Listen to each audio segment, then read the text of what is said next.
Hello बच्चों। तो study विद्यालय में आप सबका स्वागत है। हम लोगों ने ट्रायंगल करीब करीब समाप्त कर लिया है। कुछ 4-5 सवाल बचे हैं और एक दो जो मीडियन और एंगल बाइसेक्टर के स्टेटमेंट के ऊपर जो क्वेश्चंस हैं वो बचे हुए हैं। तो ऑफिशियली जो आज का लेक्चर है ना, वो आज का लेक्चर लास्ट है, पर एक लेक्चर और होगा इसके बाद, है ना। उस लेक्चर में क्या करेंगे हम लोग, जो जनरल जो थ्योरम्स है ना, जो शायद आपके सिलेबस से हटा दिए गए हैं, तो उन थ्योरम्स का एक मतलब कि जो प्रूफ वाला पार्ट है, वो प्रूफ वाला पार्ट में लास्ट लेक्चर में कवर कर दूंगा। तो जिन बच्चों को लगे कि वो पढ़ना चाहिए तो वो पढ़ सकते हैं, और जिनको लगे कि वो पढ़ने का जरूरत नहीं है तो उसके लिए वो स्किप कर सकते हैं। ऑफिशियली आज का लेक्चर जो है वो लास्ट लेक्चर है। सो जिन बच्चों का कोई लेक्चर मिस हुआ है वो जाकर के आई बटन पर आप ट्रायंगल का चैप्टर जो है क्लास 10th का पूरा चैप्टर आप कंप्लीटली देख सकते हैं। ठीक है। सो चलिए हम अगले सवाल की तरफ आगे बढ़ते हैं। सो हमारा अगला सवाल है, ये सवाल मेरे ख्याल से आपको समझ में आ गया होगा। सो इसी सवाल को थोड़ा सा दूसरे तरीके से, है ना, सामने लिखा है, देखना क्या बोला है क्वेश्चन में। In the given figure angle A C B is 90 degree. Angle A C B कितना है? एंगल ए सी बी कितना है? 90 डिग्री है। तो अगर मैं बात करूं, यहां से क्या मुझे समझ में आता है, angle A C B 90 degree का क्या मतलब है कि अगर मैं बात करूं इन ट्रायंगल, देखते रहना, अगर मैं बात करता हूं इन ट्रायंगल ए बी सी, देखो ध्यान से, अगर मैं ट्रायंगल ए बी सी में बात करूं तो देखो ए बी सी क्या बात करूं तो ए बी सी में मतलब कौन सा, एंगल 1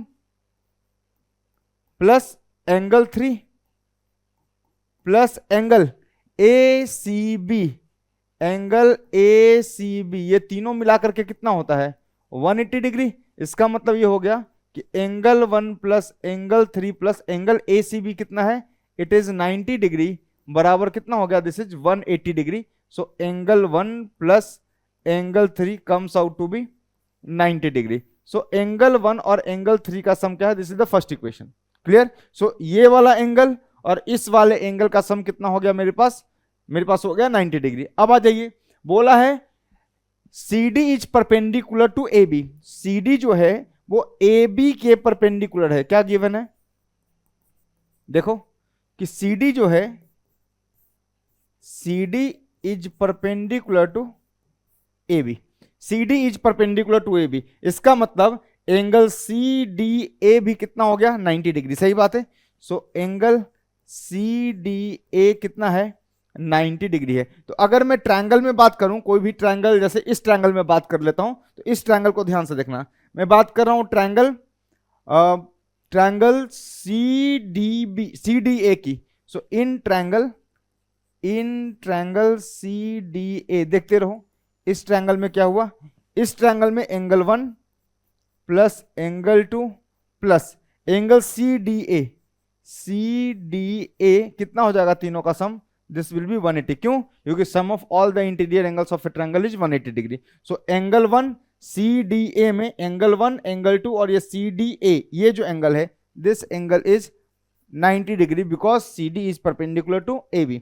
सो इसका मतलब ही ये 90 डिग्री है। तो मैं यहां से आराम से लिख सकता हूं, क्या लिख सकता हूं?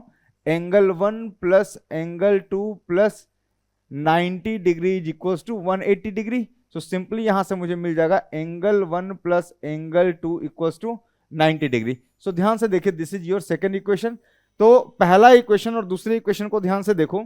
एंगल 1 एंगल 3 का सम जो है 90 है, एंगल 1 एंगल 2 का सम 90 है। इसका मतलब from 1 and 2, from equation 1 and 2, अगर मैं इक्वेशन 1 और 2 की बात करूं तो क्या मुझे मिला? एंगल 1 प्लस एंगल 3 बराबर एंगल 1 प्लस एंगल 2। मेरे ख्याल से हम इसको आराम से जो है कैंसिल आउट कर सकते हैं। एंगल 1 दोनों में सेम है, ट्रायंगल ACB या ट्रायंगल CDA में दोनों में एंगल A क्या है? एंगल 1 सेम है। इसका मतलब यहां से मुझे एक रिजल्ट मिलता है कि एंगल 3 बराबर एंगल 2 है। इसका मतलब यह है कि ये जो एंगल है, this angle 3 is equals to this angle 2। तो खत्म हो गया सवाल। हमें क्या करना है? प्रूव दैट CD स्क्वायर बराबर BD इंटू AD।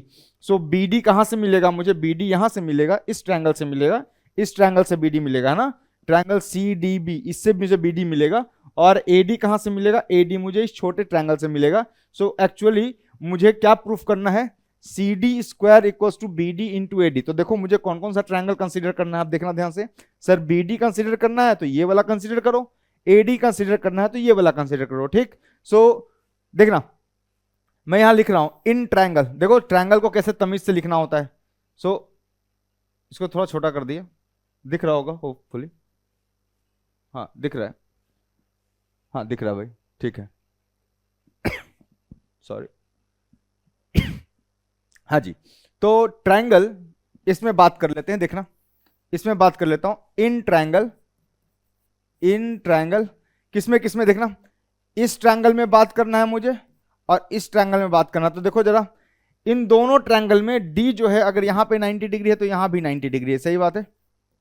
तो एक ट्रायंगल का नाम लिख देता हूं मैं, तो एक ट्रायंगल नाम लिख दूं, क्या लिख दूं, सी डी बी, सही है। सो ट्रायंगल सी डी बी, सो नाम लिख दिया ट्रायंगल सी डी बी, एक ट्रायंगल का नाम लिख दिया। अब इस ट्रायंगल का नाम लिखता हूं, देखना डी पर 90 डिग्री है, इसका मतलब यहां पे 90 डिग्री है, तो दोनों में डी वाला पॉइंट जो होगा वो क्या होगा, कॉरस्पॉन्डिंग पॉइंट्स है। इसका मतलब दूसरा ट्रायंगल जो होगा एंड ट्रायंगल, मुझे नहीं पता पर मुझे पता है कि डी जो है अगर यहां पे बीच में लिखा है तो इसके कॉरस्पॉन्डिंग यहां भी बीच में लिखना पड़ेगा, दूसरा पॉइंट ढूंढना। यहां पे बी मतलब एंगल 3 और एंगल 2 बराबर है, या मतलब यहां का बी वाला पॉइंट यहां के सी वाले पॉइंट के कॉरस्पॉन्डिंग है। तो सिंपली मैं लिख देता हूं यहां का बी पॉइंट यहां के सी पॉइंट के कॉरस्पॉन्डिंग है, तो बचा कौन सा, ए पॉइंट। तो ए पॉइंट जो होगा वो यहां के सी के कॉरस्पॉन्डिंग होगा, कॉमन सेंस है। देख लो ध्यान से, वापस से बता रहा हूं, इस ट्रायंगल का डी पॉइंट इस ट्रायंगल के डी पॉइंट के कॉरस्पॉन्डिंग है, इस ट्रायंगल का बी पॉइंट इस ट्रायंगल के सी पॉइंट का कॉरस्पॉन्डिंग है, क्योंकि ये और ये एंगल सेम है।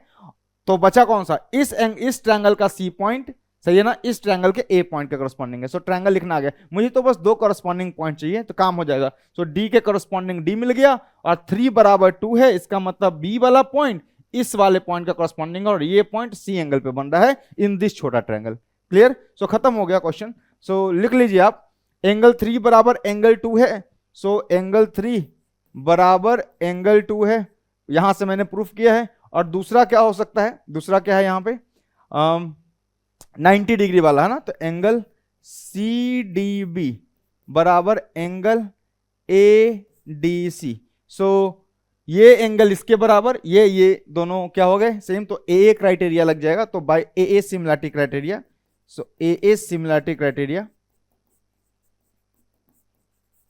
ए सिमिलरिटी से क्या हो गया, ट्रायंगल सी डी बी जो है it is similar to triangle A D C, ये दोनों क्या हो जाएगा, सिमिलर हो जाएगा। और अगर ये सिमिलर हो गया तो आप सोचिएगा मुझे क्या लाना है, सी डी, तो यहां से सी डी देख लीजिए, तो यहां से सी डी अपॉन, देखो क्या बनेगा, सी डी, तो यहां पे क्या लेना पड़ेगा, ए डी है ना, तो C D upon A D बराबर हो जाएगा C D upon A D is equals to, दूसरा क्या चाहिए मुझे, दूसरा चाहिए सी डी चाहिए, तो यहां का सी डी चाहिए, तो देख लो यहां से लिख लूं सी डी लिख लूं, तो यहां से क्या बोलना पड़ेगा, बी डी। और एक्चुअली मुझे क्या चाहिए था, बी डी चाहिए था। सो बी डी कैसे मिलेगा, थर्ड वाला और सेकंड वाला वर्टेक्स, सही है ना। सो बी डी तो यहां से मिलेगा सी डी। सो जैसे ही आप ये ट्रायंगल लिख लेते हैं आपको गलती होने के चांसेस खत्म हो जाते हैं। सो आप क्रॉस मल्टीप्लाई कर दीजिए, आपका आंसर आ जाएगा। सो यहां से मुझे मिलता है क्रॉस मल्टीप्लाई करने पे क्या मिला, सी डी का स्क्वायर इज इक्वल्स टू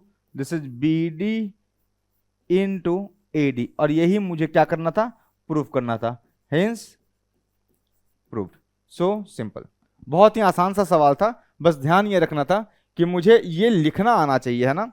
तो मैंने क्या किया कि भाई यहां से देख करके ट्रायंगल आइडेंटिफाई कर लिया, कैसे, बी डी और A D. So B D A D मतलब इसमें और इस ट्रायंगल में बात हो रही है, फिर मुझे ट्रायंगल का पॉइंट्स आइडेंटिफाई करना था कि डी के करस्पॉन्डिंग डी होगा और ये एंगल इसके बराबर प्रूफ किया है। इस ट्रायंगल का सी डी बी का जो बी पॉइंट है और सी डी ए का जो सी पॉइंट है वो इक्वल है, वो करस्पॉन्डिंग पॉइंट्स हैं।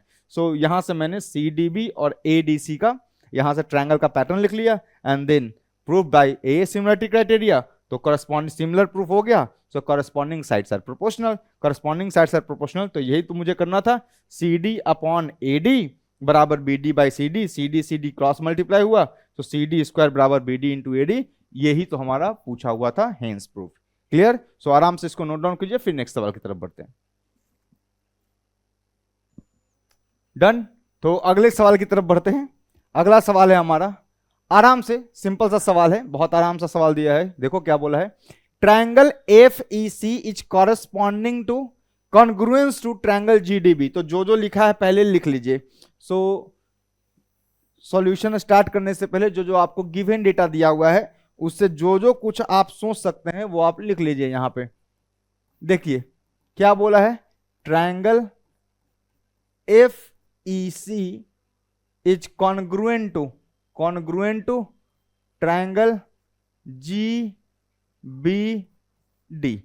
कॉन्ग्रुएंस है, अगर कॉन्ग्रुएंस है इसका मतलब corresponding angles are equal and corresponding sides are also equal. Congruency में इक्वल हो जाता है और सिमिलरिटी में क्या होता है, corresponding angles are equal but corresponding sides are proportional. So यहां से FEC ट्रायंगल GDB के, तो FEC कहां है, सो FEC ठीक है, और दूसरा कौन सा है, GBD। तो देखो जरा ध्यान से, अगर मैं बात करूं EC और BD की, तो देखो यहां से EC वाला साइड और BD वाला साइड बराबर आ जाएगा। सो यहां से क्या मिला, दिस इंप्लाइज EC बराबर BD। मतलब मुझे क्या मिल रहा है यहां से, ये किससे मिला बाबू, CP/CT से। सो corresponding parts of congruence triangle. So first part हमने निकाल के रख लिया। अब बोला है एंगल 1 बराबर एंगल 2 भी है। सो देखना एंगल 1 बराबर एंगल 2 है, तो इन ट्रायंगल किसकी बात कर रहा हूं मैं, ADE की बात कर रहा हूं। देखते रहना, ट्रायंगल ADE की बात कर रहा हूं मैं। सो ट्रायंगल ADE में, सो ये वाला point, this point is ADE, angle 1 और ये क्या है, angle 2। Angle 1 is equals to angle 2, ये आपको गिवन है, ठीक बात। अगर ये दिया हुआ है इसका मतलब ये आइसोसेलेस ट्रायंगल है। अगर ये आइसोसेलेस ट्रायंगल है सो इक्वल एंगल्स के जो अपोजिट साइड्स होते हैं वो भी इक्वल होते हैं, मतलब ये वाला और ये वाला साइड्स भी इक्वल हो जाएगा। इसका मतलब क्या मुझे मिला कि AD इज इक्वल्स टू क्या हो गया, AE हो गया, AD बराबर AE हो गया, ठीक बात। इसका मतलब ये है कि अगर मैं देखूं ध्यान से, इसको फर्स्ट इक्वेशन इसको सेकंड इक्वेशन बोलूं, तो फ्रॉम 1 and 2 देखना मुझे क्या मिल रहा है। सो फ्रॉम 1 and 2 देखते रहो, 1 and 2 से मुझे क्या मिल रहा है देखना, EC बराबर BD है, AD बराबर AE है। तो EC बराबर कहां गया, EC और BD बराबर है, ठीक बात। सो यहां से मैं देख सकता हूं है ना कि भाई AD अपॉन BD का जो रेशियो है बराबर आ रहा है नहीं।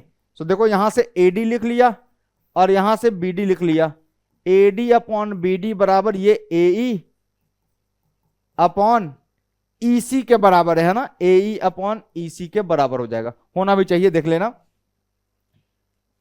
देखो AD और AE बराबर हैं, ऊपर वाले भी इक्वल हैं और नीचे वाले भी BD और EC इक्वल हैं, तो BD और EC ये भी इक्वल हैं। सो मैं डिवाइड अगर करता हूं, इसको आप ऐसे पढ़ो ना कि BD बराबर EC, ऐसे पढ़ लो, इक्वेशन 1 को ऐसे पढ़ लो, थोड़ा सा ज्यादा अच्छा रहेगा आपके लिए।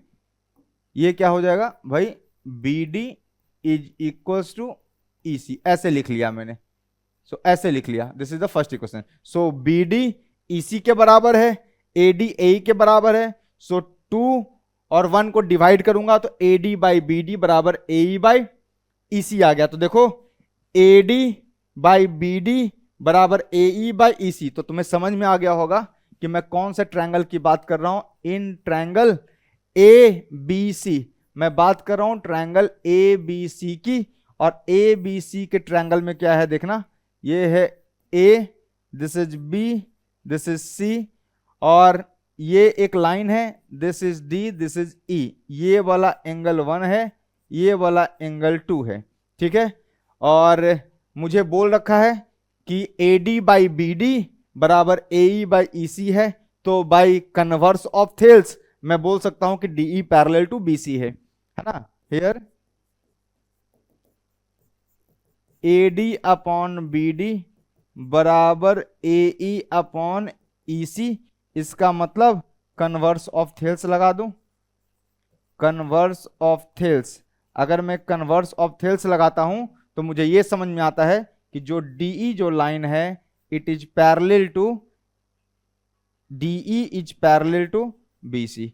DE BC के पैरेलल है। अगर DE BC के पैरेलल है तो सोचो एंगल 1 ये है तो ये वाला एंगल 3 हो जाएगा, ये एंगल 3 और ये एंगल 1 बराबर हो जाएंगे, और ये एंगल 2 और ये एंगल 4 ये बराबर हो जाएगा। सो एंगल 1 बराबर angle 3 corresponding angle, and angle 2 बराबर एंगल 4। कॉमन सेंस से करस्पॉन्डिंग एंगल से बराबर हो गया भाई, ये पैरेलल है, ये ट्रांसवर्स कर रहा, तो ये बराबर ये बराबर ये, सही है। तो अब क्या करना चाहते हो देख लो क्वेश्चन का। तो इसका मतलब हो गया दिस इंप्लाइज एंगल 1 और एंगल 2 भी बराबर दिए हुए हैं। सो अगर एंगल 1 एंगल 2 बराबर दिया हुआ है तो इसका मतलब हो गया कि एंगल 3 और एंगल 4 भी बराबर होगा। देख लो, एज एंगल 1 बराबर एंगल 2, रीजन क्या लिखेंगे, एज एंगल 1 बराबर angle 2 given in the question. Clear. So angle 3 बराबर एंगल 4 हो गया। Now come to triangle ADE and ABC। तो देखना जरा, triangle ADE, so in triangle ADE and triangle ABC, triangle ABC, तो इन दोनों ट्रायंगल को पकड़ लिया, ADE ABC। तो आपको समझ में आ रहा है कि भाई एंगल 1 एंगल 3 के बराबर है, एंगल 1 बराबर एंगल 3, एंगल 2 एंगल 1 बराबर एंगल 3, एंगल 2 बराबर एंगल 4, और angle A is common to both, angle A बराबर angle A, this is common. ठीक है। सो मेरे ख्याल से ज्यादा मेहनत नहीं है, ADE ABC A similarity criteria से सिमिलर हो गया। सो बाय A सिमिलरिटी,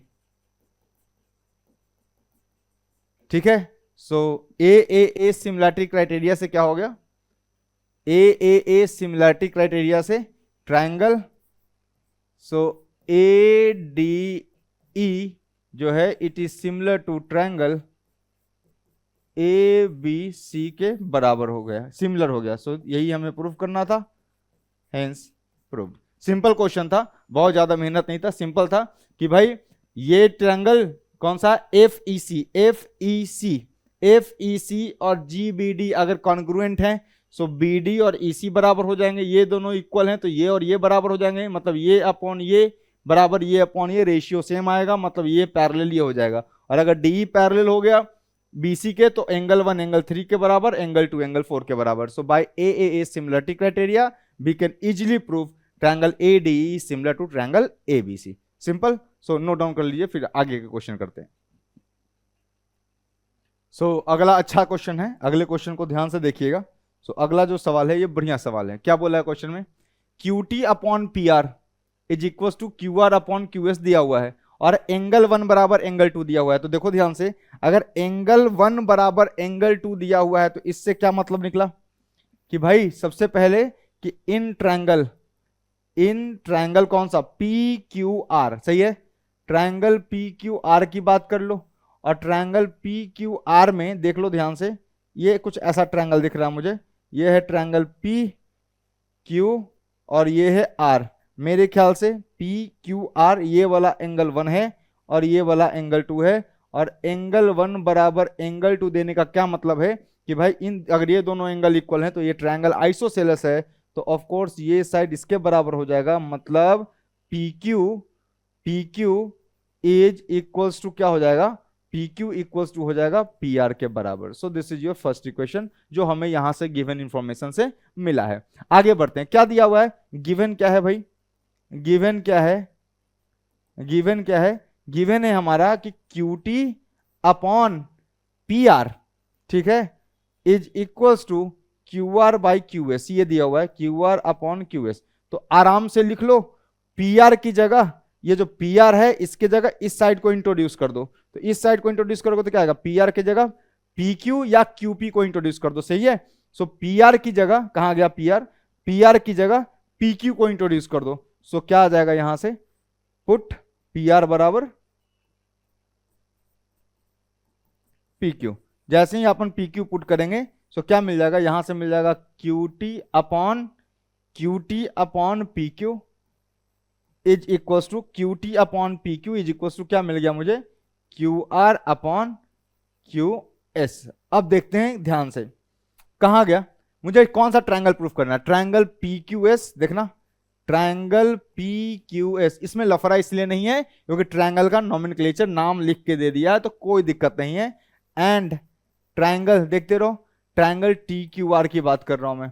सो कहां गया P Q S, P Q S इस छोटे ट्रायंगल की बात हो रही है, इस छोटे ट्रायंगल की, पी क्यू एस इस ट्रायंगल की बात हो रही है, और बात हो रही है जाकर के इस ट्रायंगल की, पी क्यू एस हो गया, और दूसरा टी क्यू आर, दूसरा इस ट्रायंगल की बात हो रही है, इस ट्रायंगल की। देखना ये ट्रायंगल टी क्यू ये आर, इस ट्रायंगल की बात हो रही है। सो इन दो ट्रायंगल में देख लो ध्यान से क्या है मामला, क्यूटी कहां गया, क्यूटी, ठीक है ना, QT upon P Q, QT upon P Q, तो इसको अरेंज कर लेता हूं मैं, देखना जरा ध्यान से, QT upon P Q is equals to Q R upon Q S, ठीक बात, ये लिखा हुआ है यहां पे। So QT upon P Q, जो भी लिखा है यहां लिखा है क्यूटी अपॉन पी क्यू, ठीक बात है, क्यूटी अपॉन पी क्यू, और पी क्यू की जगह क्यूपी लिख सकते हैं क्या, नहीं ठीक है चलो कोई दिक्कत नहीं है, पीटी अपॉन क्यूपी, कहां गया क्यूटी अपॉन क्यूपी, और साथ में Q R upon Q S. तो देखो Q R upon Q S ये लिखा हुआ है कि भाई इक्वल है, इसका मतलब ये है कि अगर मैं दो ट्रायंगल उठा रहा हूं, Q T upon Q P बराबर Q R upon Q S, तो देखो जरा ध्यान से इस ट्रायंगल को, ध्यान से देखो इस ट्रायंगल को, इस ट्रायंगल का साइड क्यू टी अपॉन इस ट्रायंगल का साइड छोटे का क्यू पी, इसका देखो Q R upon Q S ये बराबर है, और दोनों ट्रायंगल में T Q angle T Q are जो है, टी क्यू आर जो है वो पी क्यू एस के बराबर है,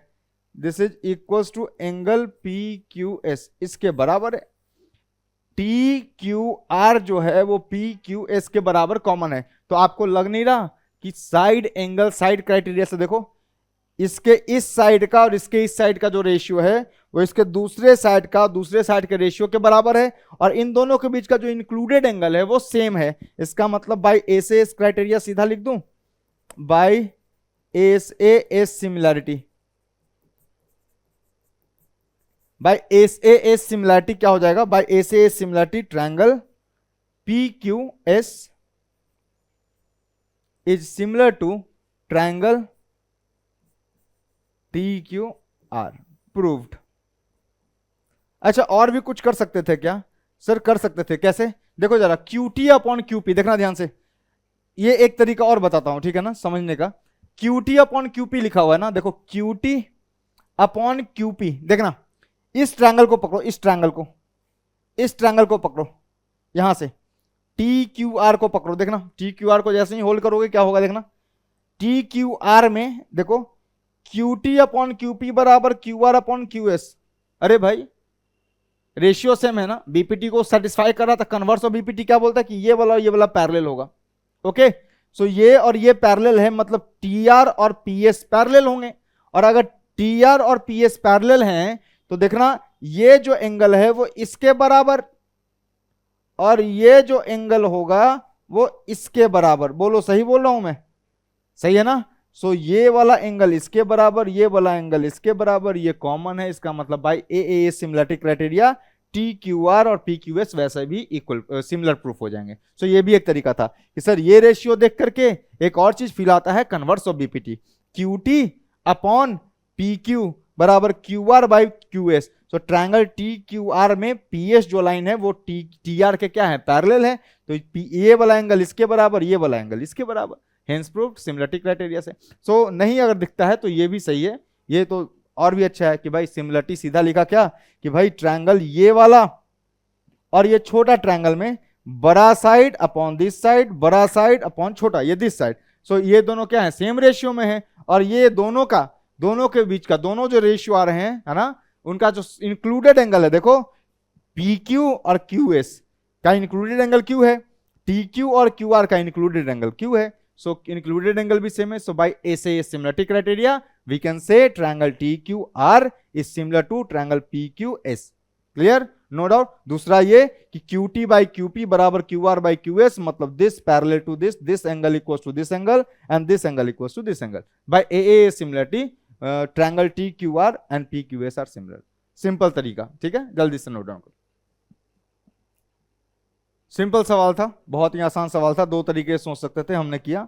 अगले सवाल की तरफ बढ़ते हैं, बहुत ही आसान सा सवाल है, सीबीएसई का क्वेश्चन है। बोला है एंगल ए डी ई बराबर एंगल बी, तो ए डी ई और एंगल बी बराबर हैं, तो so that triangle A D and A B C are similar. अगर नहीं भी दिया होता तो मैं इस ट्रायंगल को और बड़े ट्रायंगल को उठाता, तो मैं सीधा ये बोलता कि भाई ए डी ई में डी और ए बी सी में बी करस्पॉन्डिंग पॉइंट्स है, तो डी और बी करस्पॉन्डिंग हो गए, ए करस्पॉन्डिंग हो गया, तो मैं सिंपली लिख सकता था in triangle A D E and triangle A B C. तो triangle A D E and triangle A B C, triangle A D E and triangle A B C. So लिखो इस बात को लिखो, solution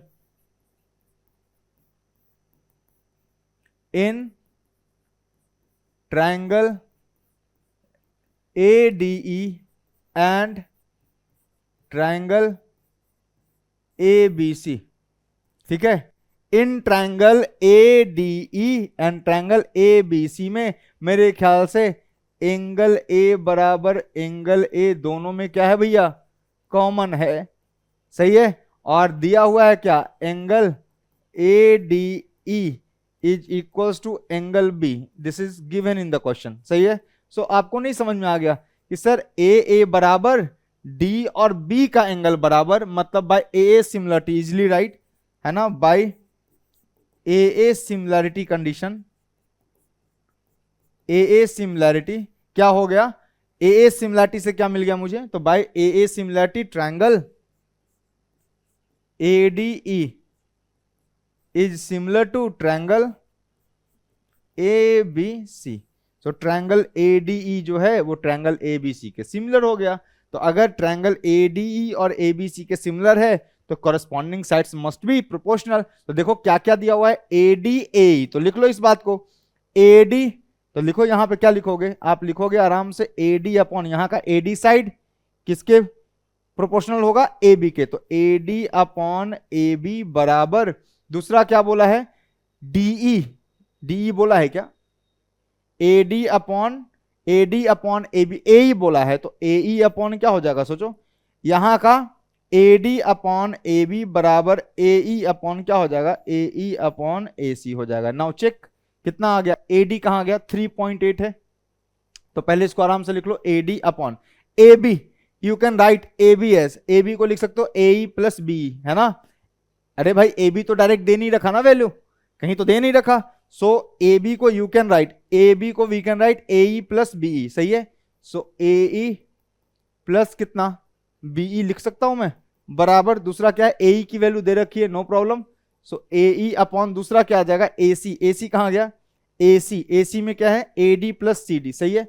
so A D plus C D, now put all the values, कितना आ गया 3.8 upon A E 3.6 plus BE 2.1, कोई दिक्कत नहीं है, बराबर ए ई कितना है, ए ई 3.6 अपॉन ए डी कितना है 3.8 प्लस सी डी कितना है, सी डी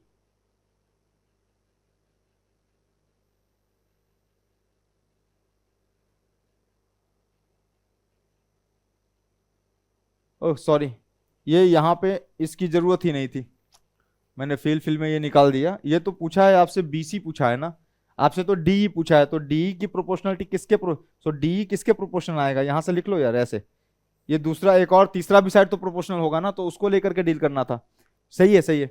ये क्या आ जाएगा डी अपॉन, समझ गए क्या हुआ, अरे भाई मैंने क्या किया, मैंने कहा कि A D upon A B, ठीक है, बराबर ए ई अपॉन ए सी, पर ए ई अपॉन ए सी की जरूरत ही नहीं पड़ी ना मुझे तो बी सी बोला है, तो BC किसके प्रोपोर्शनल, तो देखो BC जो है वो DE के प्रोपोर्शनल है, तो क्या लिखूंगा मैं DE upon BC। Now we can easily solve AD upon, अब यहां से वैल्यूज आ जाएंगे, AD दिया हुआ है ए बी नहीं दिया है तो ए बी को we can write A E plus B, सही है। सो ए ई को we can write A E plus कितना बीई इज इक्वल्स टू कितना आ गया, दूसरा है डीई, डीई अपॉन क्या आ जाएगा, डीई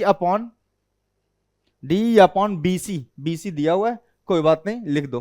सो कितना आ गया, this is 3.8 upon AE 3.6 plus 2.1 is equals to कितना आ गया, डीई निकालना है मुझे, डीई अपॉन कितना हो गया 4.2, बीसी इज 4.2, चेक कर लो कितना आ गया 3.8 अपॉन 6 1 7 और 3 2 5 5.7 बराबर डीई अपॉन 4.2, तो खत्म हो गया ना। ये आ गया कितना, ये 2/3 आ गया, ये आ गया 2, ये आ गया 3, सो 2/3 बराबर कितना डीई अपॉन 4.2। सो यहां से मिल गया मुझे 2 2 जा 4 4 2 जा 8 8.4 अपॉन 3 बराबर कितना आ गया, डीई आ गया, काट दो कितना आ गया 3 दूना 6 2 4 2.8 बराबर डीई।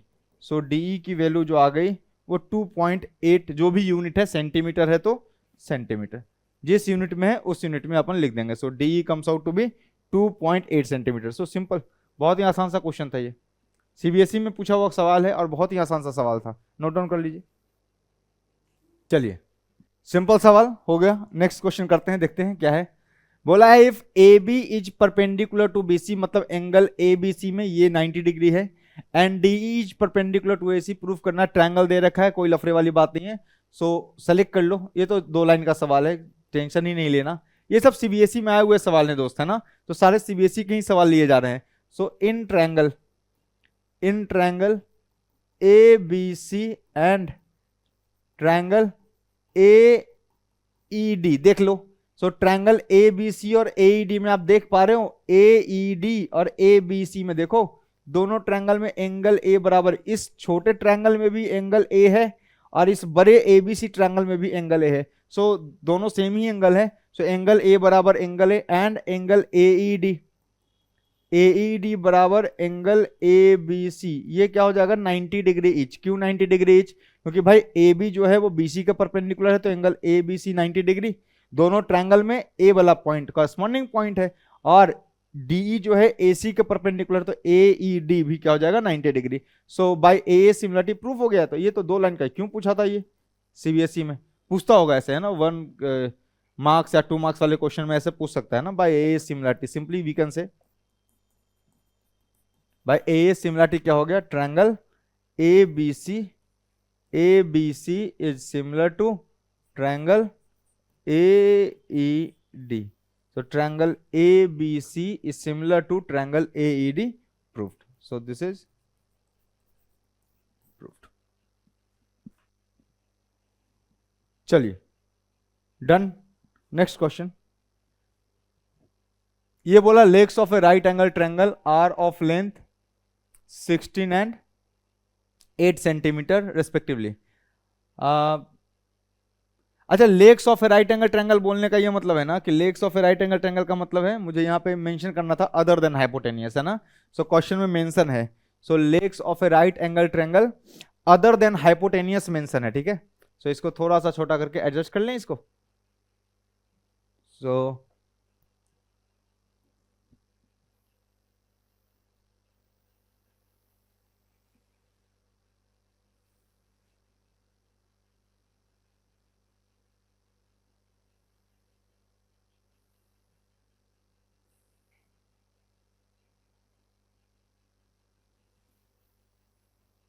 ठीक है, हो गया। सो यहां पे मेंशन है other than hypotenuse, other then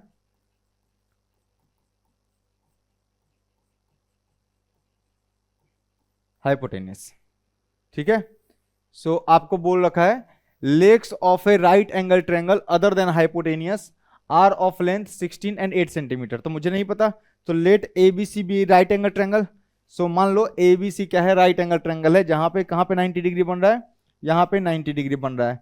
so let triangle A B C is right angle triangle, right angle triangle with angle A B C is equals to 90 degree. Clear, कोई दिक्कत नहीं। अब बोला है legs of a right angle triangle other than hypotenuse are of length 16 centimetre and 8 centimetre. तो मान लो कि late A B जो है भैया ये दिया हुआ है 16 सेंटीमीटर का, और बी सी जो है ये अपन 8 सेंटीमीटर का मान रहे हैं। आप उल्टा ही मान सकते हैं, आप बी सी को 16 ए बी को 8 मान सकते हैं, कोई दिक्कत नहीं है। अब बोला है find the length of the side of the largest square. मतलब अगर ये राइट एंगल ट्रायंगल है तो इसके अंदर बहुत सारे स्क्वायर बनाए जा सकते हैं। सो वो स्क्वायर बताइए विथ लार्जेस्ट स्क्वायर का side length. So largest square कौन सा इसमें फिट हो सकता है, इसमें कौन सा स्क्वायर फिट हो सकता है लार्जेस्ट। तो एक स्क्वायर फिट कर दिया मैंने। अब स्क्वायर की प्रॉपर्टी है, स्क्वायर की ये प्रॉपर्टी है कि उसके सारे साइड्स क्या होते हैं, उसके सारे साइड्स आपस में इक्वल होते हैं, यही। तो अगर सारे साइड्स इक्वल हैं तो ये तो सिंपल प्रॉब्लम हो गया ना, सिमिलरिटी का प्रॉब्लम रहा कहां। सो इसको लेट बीपी बराबर X, let side length, let BP R Q B largest square, ऐसा बोल देता हूं मैं, largest square inscribed, this is the largest square inscribed in the right angle triangle। so simple है कि लेट पीबी को side length को क्या मान लो, लेट से दिस साइड लेंथ इज ए मान लेते हैं इसको। तो अगर मैंने इसको ए मान लिया, if this side length is A then this will be what 16 बोला है ना इसको, तो ये आ जाएगा 16 माइनस ए।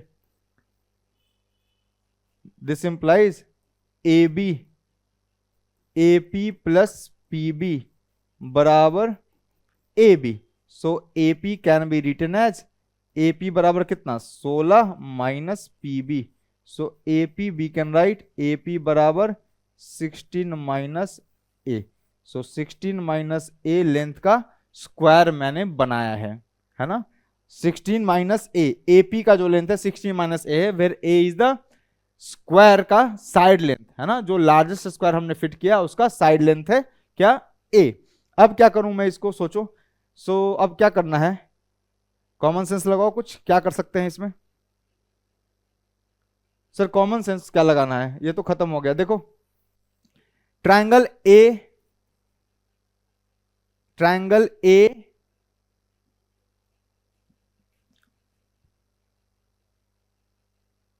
इस ट्रायंगल को उठाओ, ये एंगल 90 डिग्री है ना, देखना ध्यान से, ये 90 डिग्री का एंगल है, तो ये भी 90 डिग्री है। क्यों भैया, क्यों 90 डिग्री है? सर स्क्वायर के साइड्स जो होते हैं ना आपस में परपेंडिकुलर होते हैं, इसलिए 90 है। सो ट्रायंगल ए पी आर ले लो, ट्रायंगल ए पी आर ले लो, ठीक है, ट्रायंगल ए पी आर ले लो। सो ट्रायंगल ए पी आर, तो ये बताओ ये लेंथ कितना हो जाएगा, ये वाला लेंथ कितना हो जाएगा। अगर ये वाला ए है, अगर ये ए है तो ये भी ए होगा, तो ये वाला लेंथ कितना हो जाएगा। सर पूरा 8 है, तो ये आ जाएगा 8 माइनस ए, ऐसा कुछ 8 माइनस ए आ जाएगा। यहां से लेके यहां तक की जो लंबाई होगी, सी बी कितना है, सी बी कितना है 8 है, तो आप लिख लो ना यहां से कि sir B C plus Q B को आप आराम से लिख सकते हैं, बी सी नहीं भाई, लिख सकते हैं क्या, C Q plus Q B, सही है ना, C Q plus Q B. देख लो C Q plus Q B को आराम से ना आप बी सी लिख सकते हो।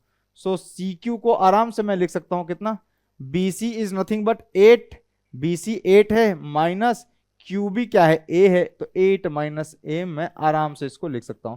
सो ये हो गया। Now check triangle A P R and triangle triangle A P R and triangle कौन सा उठा लूं, triangle A P R and triangle A B C ही उठा लो, देखो आराम से सॉल्व हो जाएगा। ट्रायंगल ए बी सी, मेरे ख्याल से आप समझ गए होंगे, खत्म हो गया सवाल। कैसे सर, ए पी आर ये छोटा ट्रायंगल, देखो ए पी आर ये वाला ट्रायंगल, और ए बी सी ये बड़ा वाला ट्रायंगल, तो दोनों में क्या एंगल कॉमन नहीं है। सो एंगल ए बराबर एंगल ए दिया हुआ है सर, आराम से सिंपल। और दूसरा क्या है sir, angle A P are, angle A P are बराबर एंगल ए बी सी, ये कितना दिया हुआ है 90 डिग्री दिया हुआ है, this is common. So simply we can say by A similarity, सही है ना, by A similarity by A similarity क्या हो गया, triangle A P R is similar to triangle A B C. तो ट्रायंगल ए पी आर और triangle A B C जो है वो सिमिलर हो गए, और अगर ये सिमिलर हो गए तो मैं आराम से लिख सकता हूं क्या sir, A P upon A B is equals to, क्या लिखा जा सकता है, A P upon A B is equals to P R. So लिख लो इसको पी आर अपॉन कितना, P R upon B C लिख लूं, P R upon B C. Now solve, A P कितना है 16 माइनस ए, सो ये हो गया 16 minus A upon A B कितना है, ए बी तो था 16 बराबर पी आर, पी आर कहाँ गया, पी आर सर ये साइड लेंथ ए है, ए है, ए है, ए है, सो पी आर भी ए आ जाएगा अपॉन बी सी कितना आएगा, बी सी, बी से सी ये पूरा आ जाएगा आपका 8, मेरे ख्याल से काटपीट मचा सकते हैं। सो 8 2 जा 16, सो यहां से मुझे मिल गया, देख लो, सो यहां पे सॉल्व हो गया, यहां से मुझे मिलता है क्या 8 2 जा 16, तो कितना आ गया 16 माइनस ए बराबर ट्वाइस ऑफ ए, सही। सो कितना हो गया 2a प्लस ए कितना 3a इज इक्वल टू 16, तो a बराबर कितना आ गया 16/3 unit is the correct answer. So मैं इसमें जो लार्जेस्ट साइड लेंथ का है ना ऐसा स्क्वायर, जो सबसे लार्जेस्ट स्क्वायर जो मैं फिट कर सकता हूं इस ट्रायंगल में, that must have side length of 16/3 unit. अब मीटर है, एमएम है कि सेंटीमीटर है, जो सेंटीमीटर है भाई तो यूनिट नहीं लिख रहा, सेंटीमीटर लिख देता हूं, सेंटीमीटर। तो 60/3 सेंटीमीटर साइड लेंथ का स्क्वायर जो है इसमें फिट किया जा सकता है बड़े ही आराम से, सिंपल, कोई दिक्कत नहीं, नोट डाउन कर लीजिए। चलिए तो यहां पर ऑफिशियली समाप्त होता है, ऑफिशियली जो है वो यहाँ पे लेक्चर ट्रायंगल का जो सीरीज है वो खत्म होता है, समाप्त करते हैं उसको। और एक लेक्चर मेरी तरफ से जो थ्योरम्स है ना, कुछ खास खास स्टेटमेंट है, उन स्टेटमेंट को मैं प्रूफ के साथ सिमिलरिटी का यूज करके, सिमिलरिटी को अप्लाई करके उन स्टेटमेंट को मैं प्रूफ कर दूंगा। अगर आप उन स्टेटमेंट को याद रख सकें तो अभी 10th में तो नहीं, पर बाद में जो कॉम्पिटिटिव एग्जाम्स है उसमें आपको काफ़ी हेल्प मिल सकता है। तो डायरेक्ट रिजल्ट अगर वो रिजल्ट है ना, वो डायरेक्ट वो जो भी स्टेटमेंट है वो रिजल्ट्स हैं, तो अगर वो रिजल्ट्स अगर आपको याद रह जाते हैं सो आपके लिए बाद में बहुत काम का होगा। जब आप 11th 12th में मैथ्स लेंगे, सॉल्यूशन ऑफ ट्रायंगल वगैरह जो चैप्टर आएगा तो उसमें वो सारे कंसेप्ट का अच्छा खासा इस्तेमाल आप कर पाएंगे। सिलेबस से हटा दिया है पर आगे के सिलेबस से तो हटाया नहीं है। सो यहाँ पे क्लास 10th सीबीएसई के लिए आप यहाँ पर लेक्चर को कंप्लीटली ट्रायंगल का चैप्टर समाप्त मान सकते हैं। पर जो स्टेटमेंट वाले हैं तो अगला लेक्चर लंबा लेक्चर होगा, और वो उन्हीं बच्चों को देखना है जो बच्चे इंटरेस्टेड हैं कि ट्रायंगल में ये स्टेटमेंट है ना हमारे काम का है, ये बाद में हम यूज कर सकते हैं, या बाद में जिनको साइंस लेना है। ठीक है, तो चलिए तब तक चैनल को लाइक सब्सक्राइब और शेयर करते रहिए, मिलते हैं अगले लेक्चर पे। ठीक है, थैंक यू।